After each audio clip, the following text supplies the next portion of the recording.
Hola a todos. Antes que nada, de verdad, me disculpo por no estar allá con ustedes hoy, pero en serio no lo logré.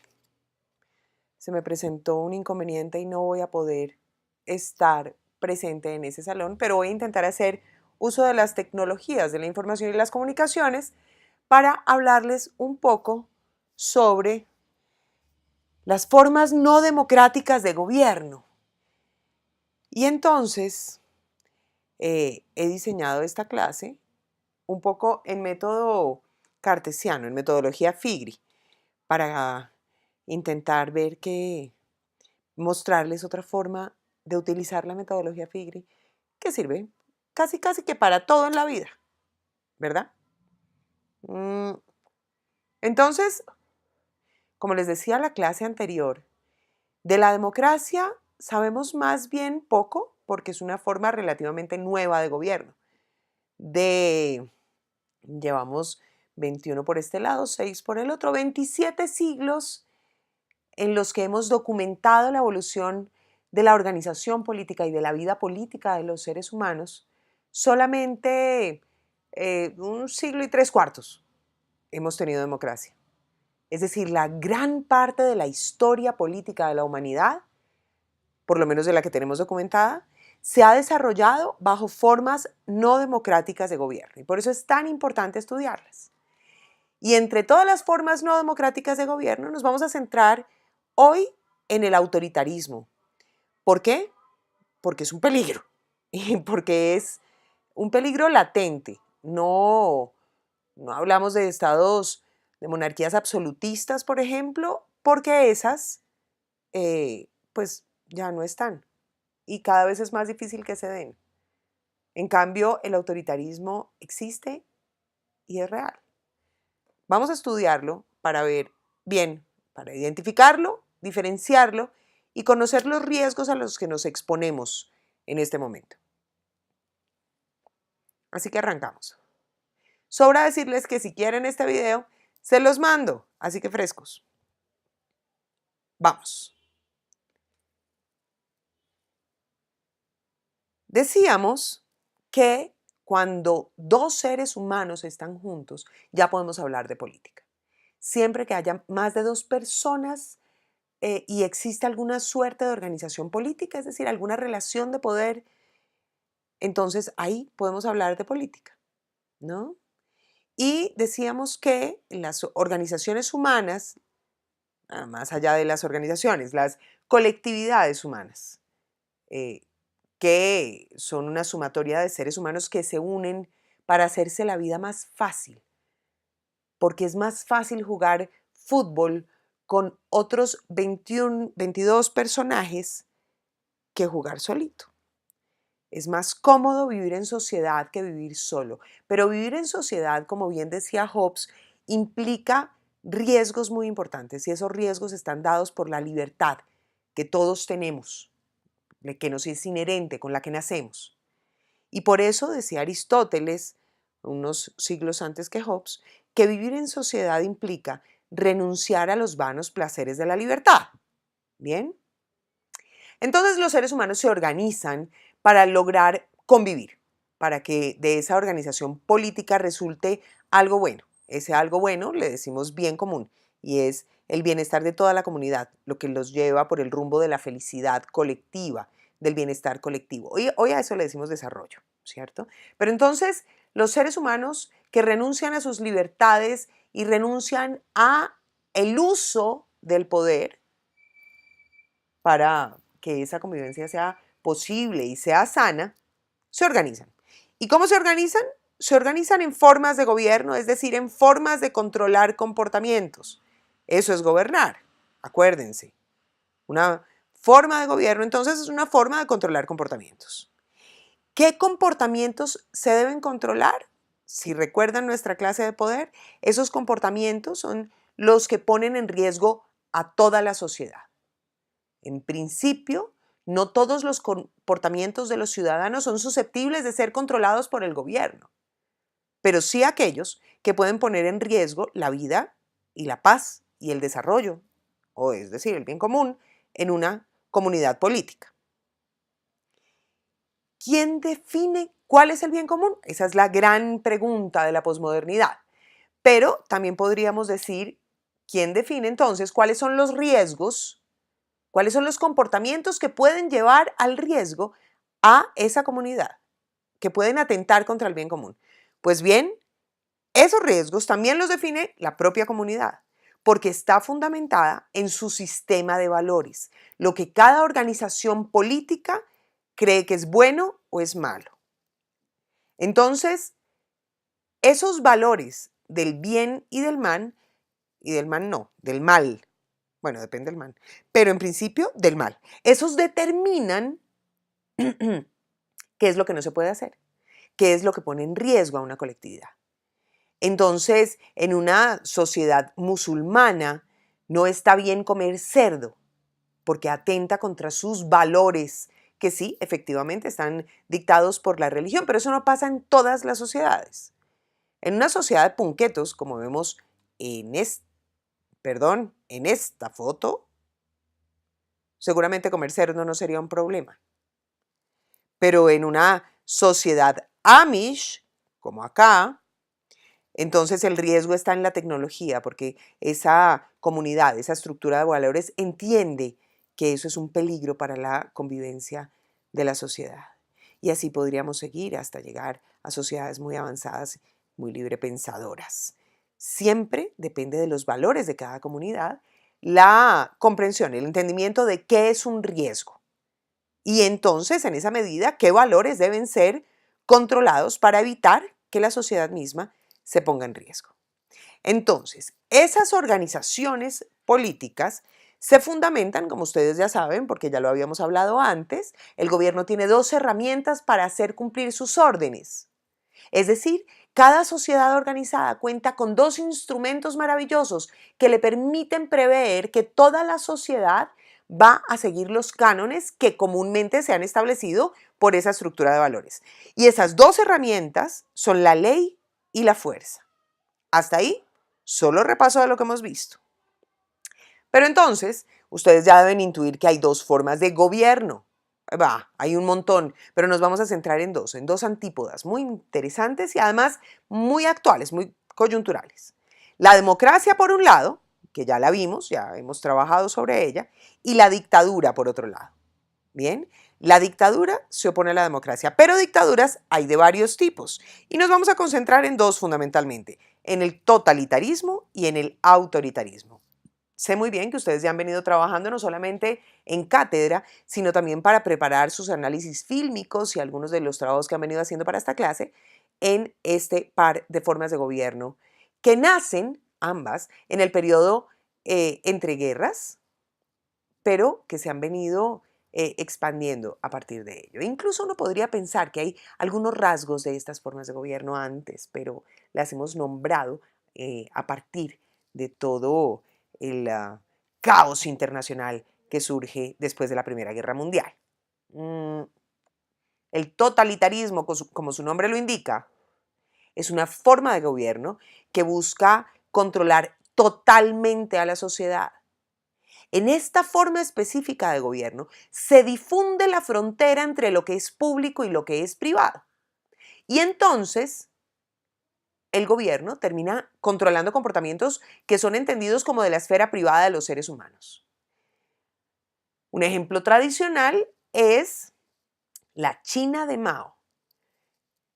En ese periodo histórico, puntualmente en China, la gente tenía que vestirse toda igual, con el único color que le queda mal a todo el mundo, el caqui. Resolvieron que sin distingo de ningún tipo, todo el mundo tenía que ponerse un overolito caqui que además era espantoso, pero así garantizaban uniformidad. No se admite la diferencia en el totalitarismo, de ningún tipo. Entonces se controla la comida que la gente come, se controla los libros que leen y son famosas estas hogueras fenomenales de obras maestras de la humanidad que más de un totalitario por ahí ha resuelto armar. Incluso en Cúcuta tuvimos un experimento de fogata bibliotecaria. Se controlaba en la Revolución Cultural de Mao la música que la gente podía oír. pero particularmente la que no podía oír. Para que les quede en la memoria y cuando estén muy aburridos en vacaciones y no tengan nada que hacer, puedan buscar una buena película para entretenerse ya sabiendo que con las películas les están contando verdades, verdades de otros que ustedes pueden asumir como propias o no si son lo suficientemente críticos. El violín rojo, recomendada. Tiene un pedazo muy interesante de la vida de ese violín que transcurrió en la China de Mao. Entonces, el totalitarismo instaura una dominación total de la sociedad. Y para ese efecto, necesita instaurar una ideología, es decir, una forma o representación mental de la verdad entre todos los ciudadanos. Busca uniformidad de pensamiento. Todos son uno. El Estado totalitario es absolutamente monolítico. Monolítico quiere decir que hay una unidad compacta. No se aceptan poderes subalternos o intermedios o nada que pueda llegar a poner en duda la autoridad, si es que se le puede decir así, del gran líder, ¿no? En el totalitarismo, entonces hay un control por parte del Estado total de la economía. La economía nacional empieza a ser regulada, regida y controlada por el Estado. ¿Qué se puede y qué no se puede hacer? ¿Qué se puede comerciar y qué no se puede comerciar? Y en principio se instaura una economía de guerra, toda la economía del país al servicio de la defensa del Estado. En ese mismo sentido, hay un dominio total de los medios de comunicación. Precisamente porque se busca una dominación total y una uniformidad entre todos los ciudadanos, entonces el Estado se ocupa de que nadie les vaya a meter ideas contrarias al régimen en la cabeza a los suyos, ¿cierto? Es un régimen extremo que anula las libertades, es decir, simplemente desconoce la existencia de alguna libertad. Gravísimo. Eso es contrario al autoritarismo, que en principio, se me fue. El autoritarismo, como les decía, en principio es una forma de gobierno que tiende hacia el totalitarismo, pero según palabras de Hannah Arendt, su tamaño no le da. El autoritarismo es menos extremista, digamos, que el totalitarismo, menos monolítico. El autoritarismo sí permite la existencia de algunos poderes. No todos, no cualquiera puede llegar a tener poder en una sociedad autoritaria, pero sí se escogen algunos estamentos de poder. Regularmente son ejemplos tradicionales. La iglesia puede tener algún poder, los militares incluso pueden tener un poder que distinto, aunque compatible con el poder del ejecutivo. Se restringen los comportamientos públicos, puede que todo, pero solo los públicos. De puertas para adentro, al gobierno le interesa más bien poco lo que haga la gente. De puertas para afuera, todo está controlado. En ese sentido, entonces, ya no se pretende instaurar una ideología, como es el caso del totalitarismo. Se busca una mentalidad, es decir, una forma de actuar. Que la forma de actuar de los ciudadanos corresponde a los dictámenes del gobierno autoritario. Aquí se reconocen ciertas libertades, pero se restringen. Algunos momentos, algunos escenarios, algunos lugares, en alguna medida se mantiene algún grado de libertad. No mucha, pero alguito. En algún momento ya les decía yo a ustedes que la diferencia teórica del totalitarismo y el autoritarismo puede ser identificada. Sin embargo, en la práctica, no tenemos ejemplos de gobiernos que hayan sido completamente totalitarios o completamente autoritarios. Los grandes ejemplos de este tipo de gobiernos, la Alemania nazi, la Rusia de Stalin, la España de Franco, la Italia de Mussolini, tienen elementos, según el momento histórico y el escenario que se analice, en los que se solapan, es decir, se sobreponen características del totalitarismo y del autoritarismo. Lo cierto es que las dos ensalzan la autoridad, se fundamentan en una exacerbación de la figura del líder y de la autoridad que éste representa. ¿Vale? Ahora, en un mundo hoy, un mundo globalizado, que nos ha permitido tener información de lo que pasa en todo el planeta, en el Foro Económico Mundial de hace unos 10 años, Joseph Stiglitz, quien fuera economista líder del Banco Mundial, pero además también Premio Nobel de Economía, nos bota una cifra bien preocupante. El 1% de la población mundial tiene hoy el 50% de la riqueza que produce el planeta entero. Eso quiere decir que el restante 99% de los seres humanos se reparte el otro 50%. Así de grave es la cosa. En ese mundo hoy, pleno siglo XXI, podríamos decir que la desigualdad nos está llevando al oscuro sendero del autoritarismo. Y aquí vamos. Resulta que desde el siglo XX, ustedes ya saben que desde el siglo XIX empezamos con el cuentico del liberalismo, pero a partir del siglo XX, ya una vez había empezado la democracia a tomar camino. A ver, retomemos para desenredar cabezas. Habíamos quedado que en la Revolución Francesa se inventan, por lo menos consolidan, la definición del Estado-Nación, y es el surgimiento del Estado moderno, mientras en Inglaterra nace la teoría jurídico-económica política del liberalismo. Y que lo que explica que justo después de la Revolución Francesa pasáramos a manos de Napoleón Bonaparte y de ahí en adelante se dejara de hablar de democracia hasta al menos 1828, fue precisamente la fuerza que tomó el liberalismo. La idea de libertad sigue siendo muy sexy entre los seres humanos. Regularmente la gente quiere ser libre, es un deseo casi natural, digamos, instintivo, habría dicho Hobbes, la libertad. Eso nos lleva a que todos los logros de la Revolución Francesa se quedaran como congelados en el tiempo, por un buen rato. En 1828, con la marcha sobre Roma, hablamos, bueno, antes de lo que se denomina hoy como la primera ola de la democratización. Es decir, cuando un número de estados, en este caso europeos y Estados Unidos, asumen modelos políticos que tienden a ser un poco más democráticos, ¿cierto? A esa primera ola que describe Huntington la sigue una primera contraola, es decir, cuando echan para atrás esos estados.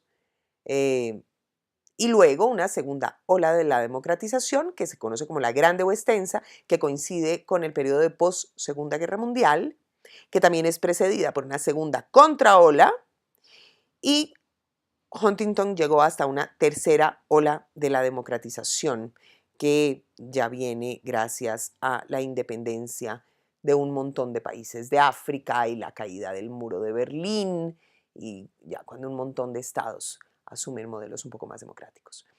Luego, hasta ahí llegó la teoría de Huntington, que es el de las olas de la democracia, pero hay quienes afirman que después de eso vino una tercera contraola de la democratización, pero esto sí queda a análisis propio de ustedes maravillosos estudiantes.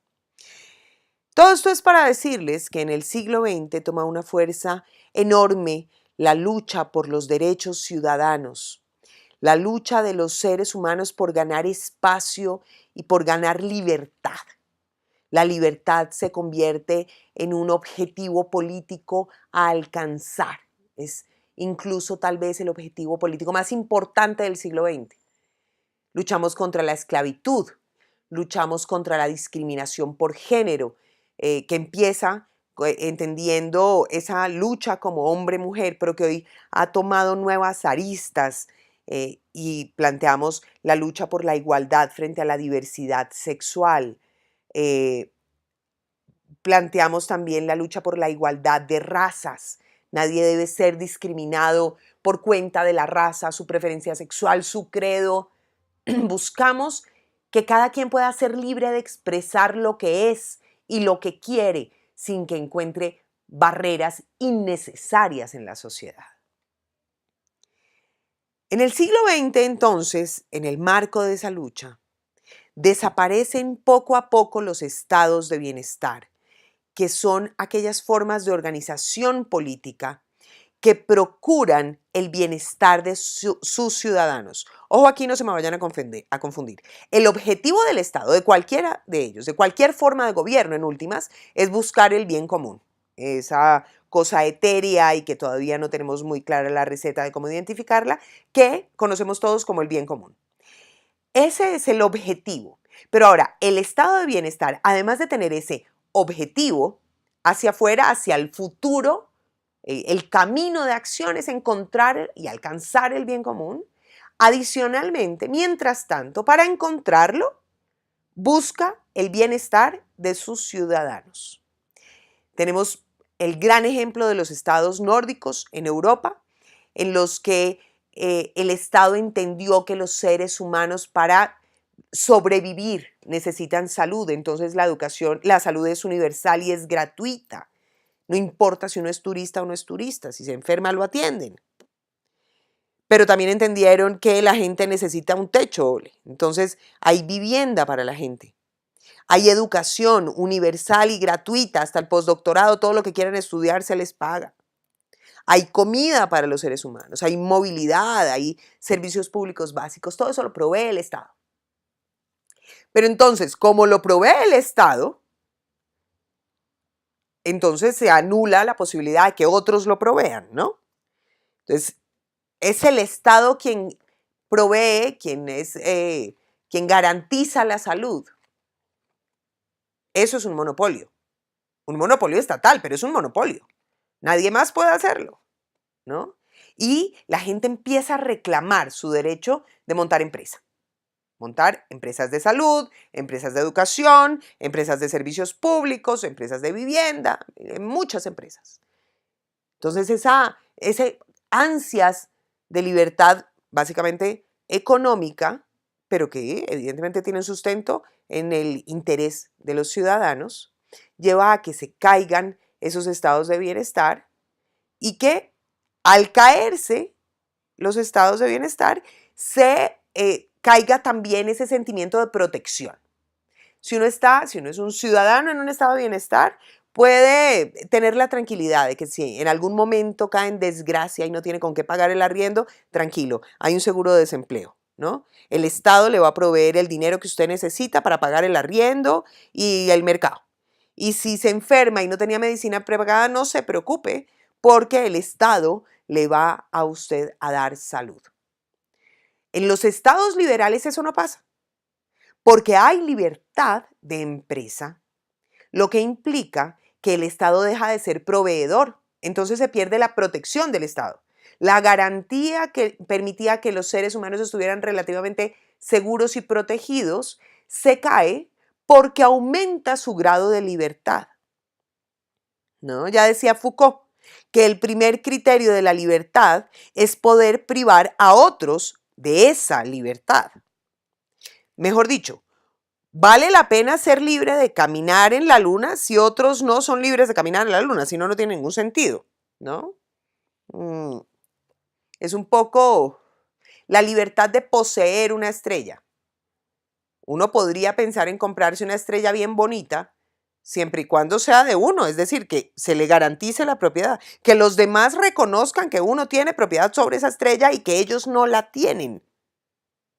Si ellos también tienen propiedad sobre esa estrella, entonces mi propiedad queda en entredicho, ¿no? Es mucho menos chévere. La libertad funciona igual. Yo soy libre porque los demás no lo son. Si no, esa libertad pierde gracia. Yo soy libre de montar la representación de Lamborghini en Colombia y eso vale la pena siempre y cuando nadie más lo sea. Si no, no tiene mucho sentido. Esa es la teoría de Foucault y eso nos explica cómo la libertad es individualista.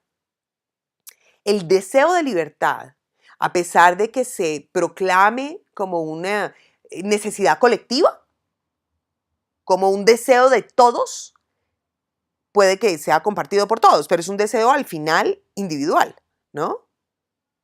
Uno quiere ser libre, uno quiere que todos seamos libres para yo ser libre, para yo poder poner mis empresas, para yo hablar. Bien, entonces ese sentimiento de colectividad que nos llevó a crear la ciudad-estado como la gran obra magna de la política del siglo VI antes de Cristo, se cae del todo. Ahora el individualismo ha tomado a las sociedades. Lo que le pase al vecino ya no importa. Lo importante es que no me friegue mientras le pasa lo que le quiera pasar. Cada ciudadano se vuelve dueño de su propio destino. Cada quien se labra su futuro. A ustedes seguramente ya les habrán dicho, estudia algo que dé plata, mijito, porque va a necesitar plata para el futuro. A sabios, pero pocos, los que les han dicho, estudien algo que los haga felices. Estudien algo que les permita ayudar a esta comunidad, porque si esta comunidad está feliz, ustedes van a estar felices. Si el todo es mejor, las partes son mejores. El liberalismo lo piensa al revés. El liberalismo piensa, entre más feliz sea cada una de las partes, entonces más feliz es el todo. Mientras el estado de bienestar iba de lo general a lo particular, cuando una sociedad está bien, eso quiere decir que sus partes están bien. El liberalismo va de lo particular a lo general. La sumatoria de los bienes individuales es igual al bien colectivo. Eso lleva, ese individualismo propio del liberalismo, lleva a que haya una muy baja cohesión social. Los vecinos empiezan a ser entendidos como competidores, no como aliados, no como colegas, no como compatriotas, sino como competidores en la carrera de hacer plata, de montar empresa, de ser exitoso en la vida. Como los bienes públicos son más bien pocos, los bienes que están a disposición de los seres humanos, entonces es una carrera por coger tantos bienes como sea posible, y como hablábamos de las estrellas, yo cojo una estrella siempre y cuando otro no la coja, entonces los demás se vuelven mis competidoras en el afán de conseguir esa estrella. Bueno, de comprarla, porque es que si no sueno a telenovela de 1990, ¿no? Aumenta entonces entre los seres humanos la percepción de que la política no sirve para nada, o sirve más bien para muy poco. ¿Por qué? Porque la política es ese arte colectivo, habría dicho Aristóteles, habría dicho Platón, o esa ciencia de la comunidad en la que entre todos resolvemos nuestros conflictos, preveemos conflictos futuros, caminamos juntos hacia el mismo lado para alcanzar el bien común. Cuando ya la comunidad no es importante, lo importante es el individuo, entonces la política pasa a un no segundo, sino tercer, cuarto, quinto o décimo plano. La colectividad pierde importancia en tanto la libertad se adueña de los deseos de los ciudadanos. Mientras todo esto pasa, y como decíamos, los bienes son más bien limitados, no hay suficientes Maseratis para todos los ciudadanos del planeta. Creo que se producen como 80 carros anuales nada más. Imagínense la cantidad de miles de millones de seres humanos que estamos pisando la Tierra en este momento. No podríamos todos nunca tener un Maserati. Entonces esa carrera por ser exitosos lleva a algunos a apoderarse realmente de la mayoría de bienes y servicios, ¿cierto? Eso es lo que conocemos como élite económica. Gente que realmente tiene mucha plata. Y plata llama plata, como dicen las abuelas. Entonces es más fácil hacer plata cuando uno ya tiene plata. Eso de montar un negocio con capital cero es bien complicado, como van a ver ustedes en finanzas. Entonces, la élite económica empieza a ser cada vez más rica, y ahí retomamos lo que decía Stiglitz, tan rica que ya se hizo con el 99%, con el 50% de la riqueza que produce este planeta. Y al hacerse con tanto capital económico, la élite se da cuenta que necesita de las decisiones políticas para hacer más plata. Hablemos de un país hipotético en el que hipotéticamente algún preocupado ciudadano promueva una ley para prohibir las bebidas azucaradas, gaseosas y juguitos en lata, y en lata, en cajita y esas cosas, y esas aguas saborizadas que también tienen lo suyo. Bebidas azucaradas. En este país hipotético se da una discusión en el poder legislativo, es decir, en el marco del Estado, que busca el bien común, porque eso es lo que hace el Estado, ¿sí o para qué? Buscar el bien común. En ese país hipotético, una élite económica que ha puesto unos cuantos congresistas, incluso ha financiado campañas presidenciales, bien podría presionar para que no se prohíban las gaseosas azucaradas y las bebidas azucaradas en general, porque eso pondría en riesgo su negocio, ¿cierto? Y en ese país hipotético se cayó la ley y ahora todos nosotros podemos seguir comprando cuanta gaseosa, juguito y agua de stevia aparezca en el mercado. Espero que se estén riendo. Espero que sepan de qué país hipotético estoy hipotéticamente hablando. Pero bueno, entonces, las élites económicas necesitan que hayan decisiones políticas que favorezcan sus negocios, que favorezcan sus empresas. Y entonces las élites económicas empiezan a hacerse al poder político. ¿Y cuál es la realidad en una democracia? Pues que para hacer política se necesita plata, por lo menos política en términos de cargos de elección popular, porque se necesita financiar campañas electorales y una campaña vale mucha, mucha, mucha plata. Entonces las élites económicas van ganando porque tienen la plata para meterle a la campaña política, pero también tienen la plata para comprar medios de comunicación y en esos medios de comunicación pues ponen las propagandas de su candidato, para que la gente las vea, para que sea más amigable. Hacen campaña, mejor dicho, a través de sus medios de comunicación, que son sus empresas también. Bueno, y eso sin hablar del control que muchos de ellos ya ejercen sobre estamentos de educación, colegios, universidades y todo lo demás. Y bueno, nuevas redes de la tecnología y la información y miren en Instagram a ver cuántas de las publicaciones son financiadas, ¿no? Eso de los influencers no da plata porque sí, da plata porque es que las grandes empresas les pagan para que promocionen sus intereses políticos o económicos. Instagram está lleno de esa vaina. ¿Qué pasa entonces? En estas sociedades en las que todo el mundo compite con todo el mundo para ser más felices, para hacer más plata, para ser más libres y más independientes, baja el nivel de participación política. Vámonos a un caso bien extremo de un país que promueve como su gran bandera la libertad. Y repito, la libertad concentrada, como diría John Stuart Mill, puntualmente en la economía. Entonces, esa libertad de empresa, la bandera de Estados Unidos, el sueño americano. Usted es libre de hacer plata. Entonces, la gente tiene 3 o 4 trabajos. Miren las series de televisión, metas en Netflix para que vea. Todo el mundo, clase baja y media, tiene barato, 2 trabajos porque es que es libre de hacer plata, entonces pues inviértale su tiempo a hacer plata. ¿Qué pasa con eso? Que la gente cada vez tiene menos tiempo para parchar, para conversar, para conocer al vecino, para armar grupos de estudio, grupos estudiantiles, clubes deportivos, parches. ¿Cuál es la ventaja del parche y del chismorreo que caracteriza a los seres humanos? Pues que a través de esas conversaciones la gente encuentra que tiene cosas en común, encuentra que tiene retos que alcanzar, encuentra las trabas que le está poniendo el Estado a su vida y puede entonces organizarse y participar políticamente para eso.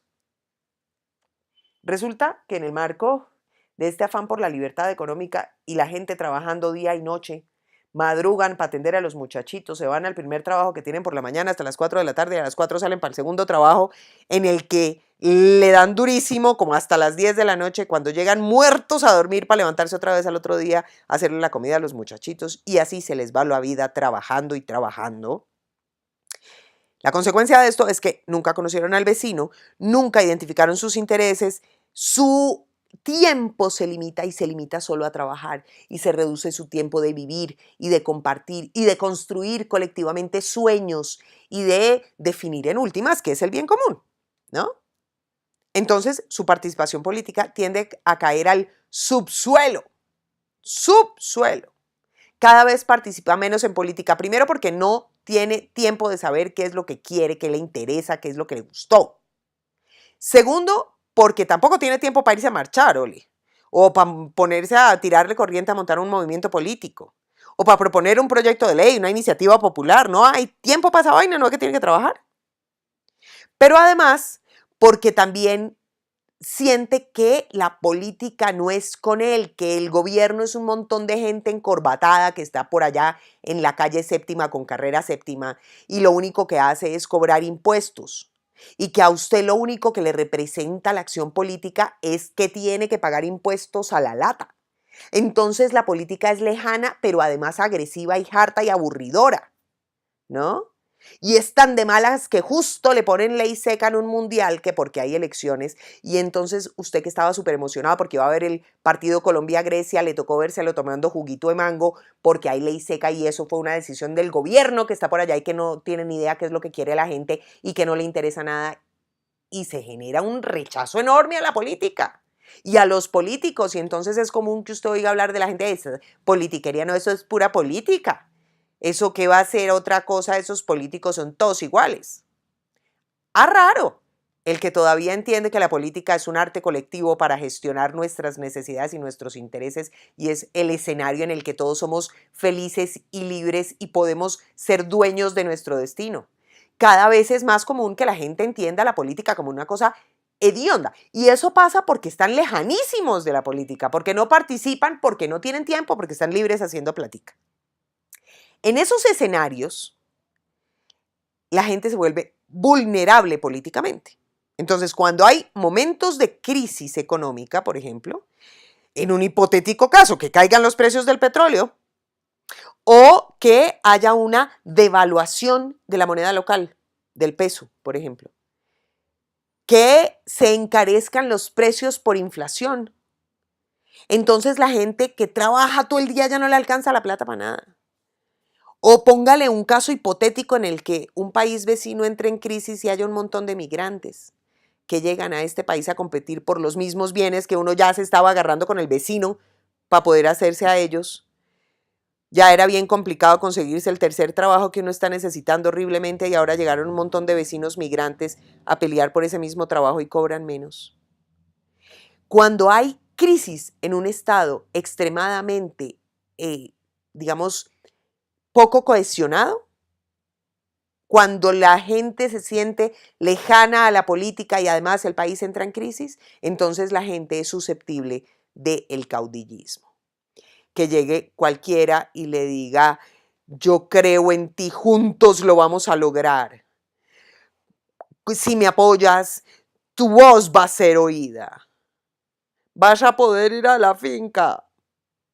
No importa si no tiene finca porque los dos trabajos no le han dado para comprar una. ¿Qué carajo? La gente se vuelve susceptible al caudillismo. Le cree, le entrega sus esperanzas a cualquier hijuemichica que venga a decirle cualquier cosa y este no se enteró que esa vaina era pura carreta porque como no tenía tiempo ni para leer, entonces no tiene ni idea qué es lo que se puede y qué es lo que no se puede hacer. Ese es el origen del autoritarismo. Cuando la gente realmente le cree a un caudillo, es decir, le da autoridad a un caudillo, y ese caudillo abusa de su autoridad. El autoritarismo es el abuso de la autoridad que le ha dado el pueblo. Por eso la raíz es la misma, autoridad y autoritarismo. Sí hay autoridad, es una autoridad mal entendida. Y mal entendida es porque no tiene fundamentos en la razón. La gente no tiene elementos para creer en el caudillo. No elementos racionales. Sí desespero. Desespero por la libertad. Entonces, el autoritarismo es una forma de gobierno que restringe libertades, en honor a las libertades mismas. Surge por el deseo de la gente de ser libre, libre poco cohesionada, libre sin unidad, libre destruyendo la sociedad misma. Y eso, perdónenme, pero se parece mucho, mucho a un estado de naturaleza. Cuando uno ve en el vecino más un riesgo, un competidor o incluso un enemigo que un aliado en un proyecto colectivo. Bueno, mi gente, esa fue mi carreta sobre el autoritarismo. ¿Dudas, inquietudes? Pues la primera opción es pregúntenle al monitor ahí que tienen al frente. La otra opción es dentro de 8 días resolvemos dudas o inquietudes. Y la tercera opción que también nos puede funcionar es escriban por WhatsApp. Yo sé que ustedes han estado esta clase muy juiciosos, todo el mundo con ese celular guardado, porque entre todos están cuidando nuestra seguridad alimentaria colectiva y si alguien sacó el celular fijo, todos los demás le cobraron dulces para dentro de 8 días. Pero es el momento de sacar el celular y si tienen dudas, por chat las podemos responder. O la próxima clase, o con el monitor. Me hacen más falta ustedes a mí que yo a ustedes, estoy segura, pero nos vemos la próxima clase. Un abrazo y feliz regreso de descanso.